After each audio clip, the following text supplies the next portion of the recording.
Baby, paano ba naman hindi ako? Victor. Victor.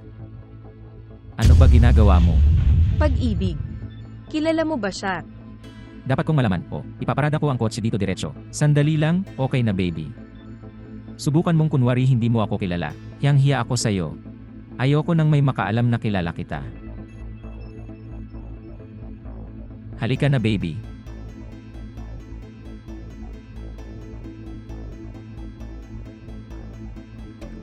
Baby, iniisip ko na buksan ang opisina ko at ayusin ang mga silid na ito dito. Medyo malawak nga lang. Ano sa tingin mo? Pag-ibig, Hi, Vitor. okay lang ba ang lahat? Parang nakalimutan ko na yung phone ko sa kotse. Agad na ako babalik. Pag-endorso.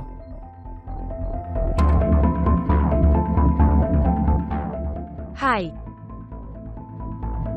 Pwede po ba magtanong? Magagawa ba? Kilala mo ba ang asawa ko? O hindi ko siya kilala. Kaya lang medyo nakaramdam ako ng tensyon nung kausap ka niya. Hindi, kaya lang napagkamalan ko siyang iba. At dito ka lang nagtatrabaho. Oo nga, ganyan ako maglagay ng pagkain sa mesa. Hindi mo ba ako gustong magtrabaho?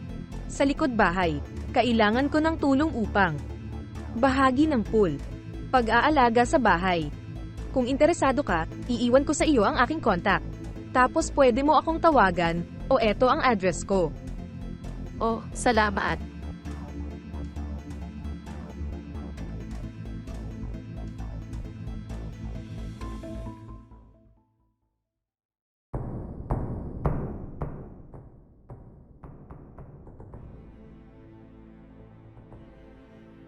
Buti na lang dumating ka. Oo nga, kailangan ko ang trabaho. Makakapasa ka.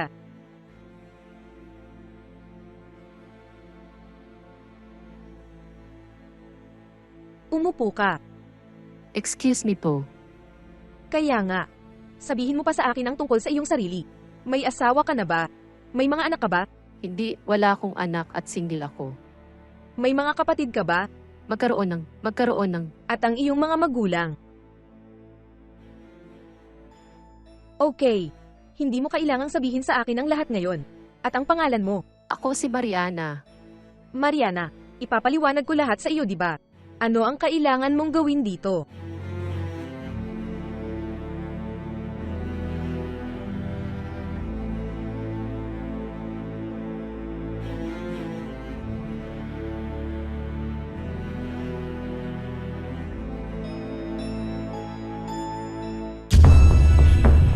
Ano ba ang ginagawa mo dito, Mariana? Nagtatrabaho ako, hindi mo ba nakikita? Hindi ka pwedeng manatili dito. Hindi ka maaaring manatili dito. Hindi ako lumalayo, no.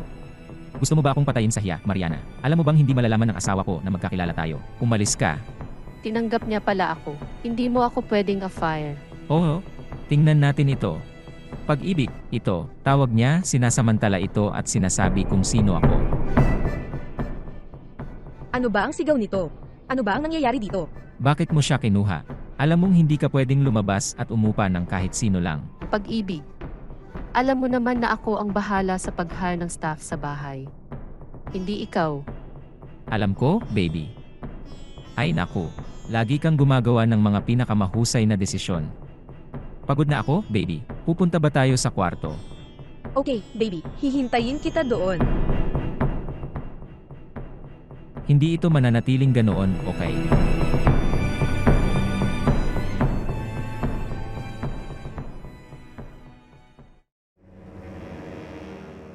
Ate, Hi, John. hi. Okay. Ang tagal kitang hindi na kita nakikita sa bahay. Ito lang eh. Nakakuha ako ng trabaho bilang dalaga na babae. Maganda. Binabati kita. Hipag. Salamat. Pero sabihin mo sa akin, nag-e-enjoy ka ba? Kumusta na po? Kailangan ko na ngayon. Tapos mag-uusap tayo, okay? Paano kakaiba? Siya nga, di ba? Nahanap ko rin ang. Pero at least nakapagpalit siya ng trabaho, di ba? Dahil walang ibinigay ang car wash na yon. Ang katotohanan.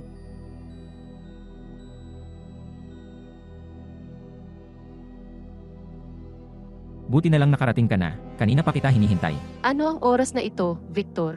Gusto kong umalis ka sa bahay ko. Nasabi ko na nga ba na hindi ako aalis? Aalis lang ako kung sinabihan ako ng asawa mo na. Dalhin ang iyong pamimili at umalis dito. Hindi malalaman ng asawa ko na magkapatid kami. Bakit ang dami mong ginagawang masama sa akin, ha, Victor? Ayoko na malaman niya ang tungkol sa mahirap kong pamilya. Kaya bumalik sa paghuhugas ng kotse at gawin ang pinakamahusay mong gawin. Mariana, John, ano na nga ba ang nangyari? wala lang. Tulad ng wala, naiiyak mo na ang mukhang yan. Ang Victor, pinatalsik ako. Victor, aling Victor? Ang kapatid namin? Paano? Nakilala mo ba si Victor at wala kang sinabi? Nasaan na ba siya? Sabihin mo pupunta ako dyan. John, binigla ako ni Victor dahil ayaw niyang malaman ng asawa niya na kapatid niya ako. May mga sinabi siyang kakilakilabot sa akin at nahihiya raw siyang maging bahagi ng pamilya namin. Ano? Sabihin mo kung nasaan siya at pupunta ako doon ngayon. Iwan mo na siya sa buhay niya. Mas mabuti pang iwan ng ganun. Yung buhay na tinulungan namin sa kanya, di ba? Ikaw. Nagtrabaho para mabayaran ang kanyang pag-aaral. Nagsikap ako para maibigay sa kanya ang lahat. Oh, pero makikinig siya. Ito ay, nasaan na ba siya? Okay, punta tayo sa bahay niya. Sa daan nakikita natin ang ginagawa natin. Tulungan mo ako sa mga bag. Importante ba ang dapat ninyong pag-usapan ni Victor kaya hindi ninyo ito mapag-uusapan? Oo nga, pagdating niya, makikita mo kung bakit ganito ang kilos natin.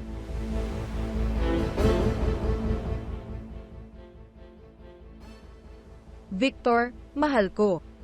Ang mga taong ito ay naghihintay sa iyo. Wala akong makausap sa kanila, mahal. Maaari mo silang paalisin. Diked ka di ba, Victor? Kaya mo bang tratuhin ang mga kapatid mo ng ganyan? Mga kapatid, Mahaba ang storya. Pansamantala akong nanirahan sa kanila, pero kinuha ko ang mga gamit ko at umalis. Gaano ka kawalang utang na loob? Hindi nagpapasalamat. Lahat ng meron ako ay minana ko sa mga magulang ko. Anong pamana, Victor? Ako at si Juan ay naglalaro para sa iyo sa buong buhay namin. yan ang tawag ko sa kawalan ng utang na loob. Sino ka ba para kausapin ako ng ganyan? Siya ang aking asawa at alam na alam niya ang kanyang pagtalikod sa pamilya. Nang matagpuan ka ng aming ina, ikaw ay inabandona. Wala namang mana, no? Noon pa man ay naisip ko na. Ang pera ay pag-aari ng aking mga magulang. Ang mga magulang mo ay kasing hirap namin. Ako at si Mariana na sumusuporta sa iyo sa lahat ng panahong ito. Tumigil siya sa pag-aaral para makita kang nagtapos. Victor, lagi ka na lang may mga kapatid at hindi mo ako sinabihan dahil sa kahihiyan. Ngayon naiintindihan ko na ang pet peeve mo. Kasama si Mariana. Mariana, dapat sinabi mo na sa akin ang lahat. Pinagbawalan niya ako, Vanessa. Gusto kitang lumabas ng bahay ko. Aking mahal, lahat ng ito ay hindi maintindihan. Pwede ba tayong mag-usap? Ang kanyang paghamak sa kanyang pamilya ay hindi naunawaan. Gusto kitang lumabas ng bahay ko. Pero my love, pwede nating pag-usapan. Ayoko nang makita ang mukha mo. Masaya ka na ba ngayon? Hindi ito mananatiling ganito. Pasensya na sa nangyari. Ako ang humihingi ng paumanhin sa lahat ng ito na narinig mo. Pero tayo na ang daan. Hindi mo na kailangan, no. Mariana, ikaw, pwedeng manatili para magtrabaho dito. Hindi sinasadya. Lahat ay maaaring manatili sa trabaho. Kailangan ko pa ng staff. Lubos kong pinahahalagahan, ngunit mayroon na akong aking trabaho. Ako ay isang nagbebenta ng gulay at... Buti na lang, ang asawa ko naghahanap ng trabaho. Oo nga. Maraming salamat po, Vanessa. Ikaw ang pinakamagandang boss na naranasan ko. Mabuti na lang. Lahat ay maaaring magsimula bukas. Matuto tayong pahalagahan ang pagsisikap ng ating pamilya. Maging mapagpakumbaba tayo sa kabila ng mga hamon sa araw-araw na buhay.